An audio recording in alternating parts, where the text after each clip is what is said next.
retrouve pour une nouvelle vidéo, mais ça va être ni un tuto, ni un tag, ni rien du tout d'autre. Mais c'est une vidéo conseil pour commencer des vidéos YouTube, comme son nom l'indique dans le titre. Sur mes réseaux sociaux, donc Facebook, Twitter, Instagram et même YouTube je crois, je reçois beaucoup de messages qui me disent salut, je voudrais commencer une chaîne YouTube mais je sais vraiment pas comment faire, qu'est-ce que je dois faire, qu'est-ce que je dois dire, par quoi je dois commencer. Donc je répétais un petit peu la même chose à tout le monde et donc je me suis dit que ça serait bien d'en faire une vidéo sur laquelle ces personnes-là peuvent se référer et j'espère qu'elle vous sera utile. Donc c'est parti! J'ai mes petites fiches, c'est cool. Alors la première chose à vous demander c'est pourquoi faire des vidéos? C'est bizarre ce que je viens de dire mais c'est vrai. Faire des vidéos maintenant sur YouTube c'est devenu une méga mode. C'est devenu une tendance. Il y a tout le monde qui fait des vidéos, tout le monde fait des vidéos. Ce n'est pas juste parce qu'on aime la mode ou le maquillage ou autre chose qu'on doit forcément faire des vidéos. Ça sert strictement à rien. Si vous avez vraiment des problèmes devant la caméra, vous êtes vraiment très timide et que vous vous sentez pas devant un objectif, c'est mieux de faire un blog, de commencer par ça, comme ça on s'habitue bien au rythme des publications et on cherche vraiment les nouveautés. Et après on peut se lancer dans les vidéos, c'est ce que Michel Fan a fait, qui est maintenant une vedette. Donc c'est bien de commencer par une chose qu'on sait bien faire. Donc voilà, pourquoi je dis ça? Parce que certaines filles m'ont envoyé des messages me disant ah salut, en fait je voudrais aussi commencer à faire des vidéos parce que moi aussi je veux recevoir des trucs gratuitement. C'est pas comme ça que ça fonctionne. Recevoir des choses gratuitement c'est un privilège on va dire sur YouTube parce que des marques nous envoient des produits, mais il faut savoir qu'elles nous demandent si elles peuvent nous envoyer, donc nous on décide par rapport à la confiance qu'on veut donner à cette marque, mais en échange aussi on doit aussi faire un travail sur cette marque, on doit tester, on doit donner notre avis, etc. Ça demande beaucoup de travail et certaines personnes ne s'en rendent pas compte. Donc voilà, donc il faut d'abord commencer par se dire je veux faire des vidéos parce que je veux partager, je veux communiquer, je veux apprendre aussi. On fait des vidéos pour beaucoup de bonnes raisons s'il vous plaît et pas juste parce que on va recevoir des trucs gratuitement, c'est totalement débile. Pour bien commencer une chaîne, enfin, à mon avis, je trouve qu'il faut d'abord commencer par un thème en particulier. Ça peut être, si vous êtes dans le monde des tutos gourou, expert make-up et tout ça, je vous conseille de commencer par un type de vidéo bien spécifique, par exemple des lookbooks, des tutos, des astuces, des hauls, parce que c'est ça en fait que les abonnés, vos futurs abonnés, vont se référer. En fait, quand ils vont penser à ce thème là, ils vont forcément penser à vous. Il faut bien mettre l'accent sur un type de vidéo en particulier pour le début et après s'orienter vers divers thèmes. L'une des choses les plus importantes pour faire des vidéos, c'est avoir un bon matériel. Par contre, quand je dis ça, je dis pas de vous ruiner. Absolument pas. Pour votre première vidéo, il ne faut pas des projecteurs, il ne faut pas la caméra de Canon, la dernière génération, il ne faut pas des micros, il faut... Non, non. Il y a beaucoup de caméras en dessous de 100 € qui font très bien l'affaire en HD. Il faut juste une caméra et des conditions de vidéo qui font que la personne qui va regarder vos vidéos comprenne de quoi vous parlez, entende de quoi vous parlez, mais aussi à part de bien vous entendre, de bien vous voir, il faut aussi que la vidéo soit agréable à regarder. Pas avoir une chambre en bordel total derrière vous, il faut vraiment que l'image soit un peu soignée. Les youtubeurs deviennent de plus en plus pros et ils font des vidéos de plus en plus de bonne qualité. Et donc c'est pour ça qu'il faut avoir une vision très dégagée, très claire. Plus vous aurez, on va dire, du succès et plus vous pourrez investir dans des choses un peu plus chères si vous voulez vraiment continuer vraiment à faire des vidéos sérieusement. Ensuite, il faut évidemment être régulier dans ces vidéos. Quand je dis ça, je ne me mets pas en exemple parce que je suis la personne la plus irrégulière du monde entier, parce que j'ai un emploi du temps assez chargé et assez chelou.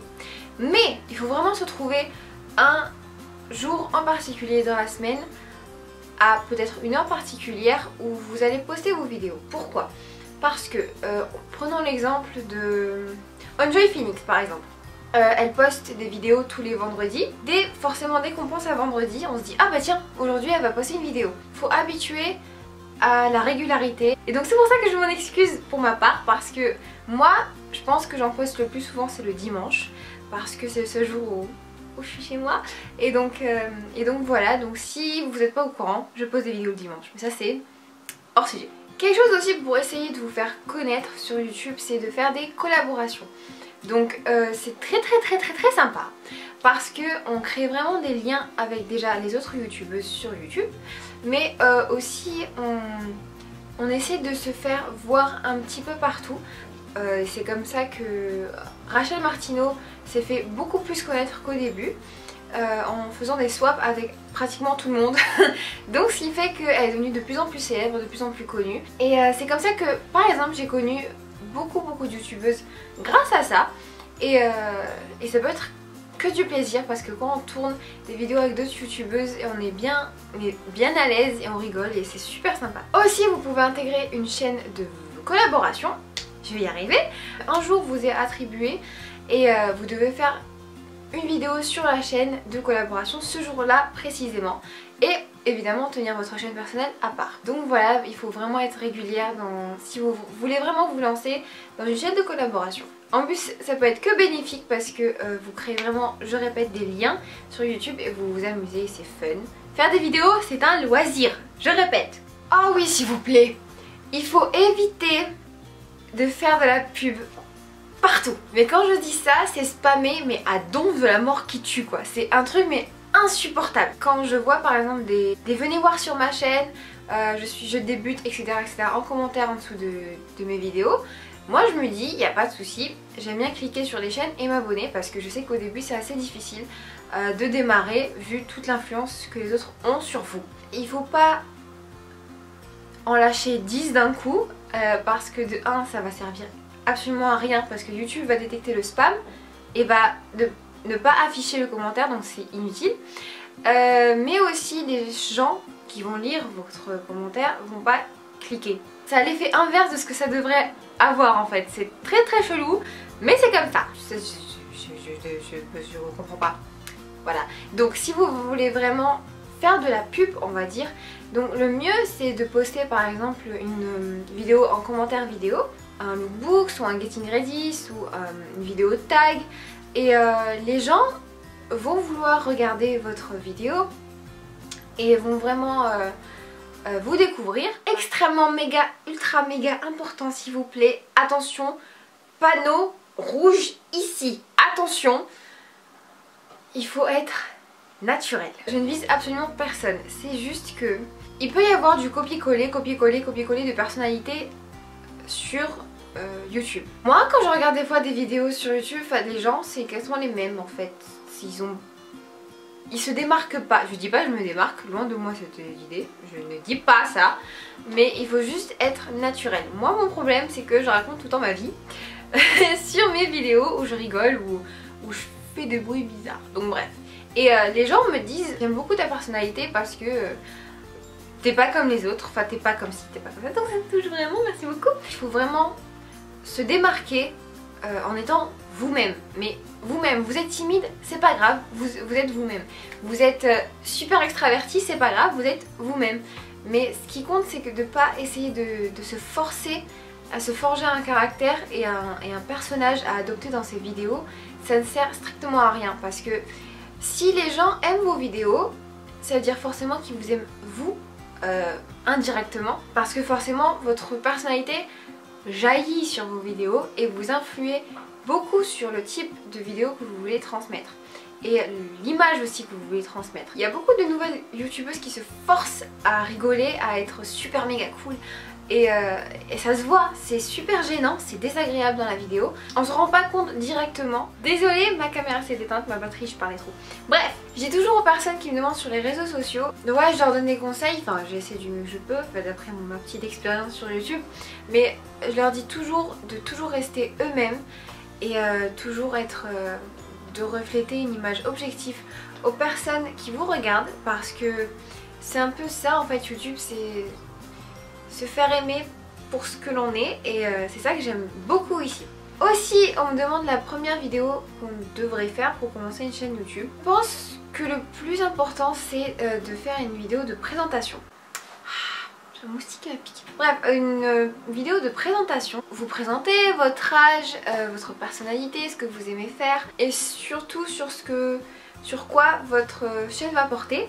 Et comme ça donne une idée sur toutes les vidéos qui vont suivre sur votre chaîne. Alors, je sais que la première vidéo est assez difficile à faire parce qu'il faut s'habituer à parler à une caméra tout seul dans votre chambre ou n'importe où dans votre maison et c'est vraiment pas facile d'être très naturel dans la première vidéo. Moi je me rappelle ma première vidéo c'était longtemps et j'étais très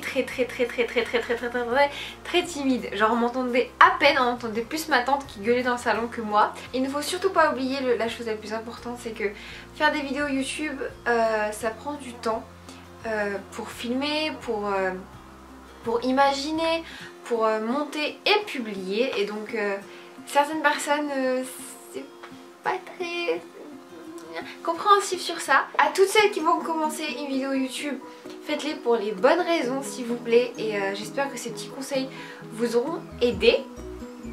J'espère et donc voilà, merci beaucoup d'avoir regardé cette vidéo. N'hésitez surtout pas à vous abonner, à me suivre sur les réseaux sociaux et à liker cette vidéo pour plus de vidéos.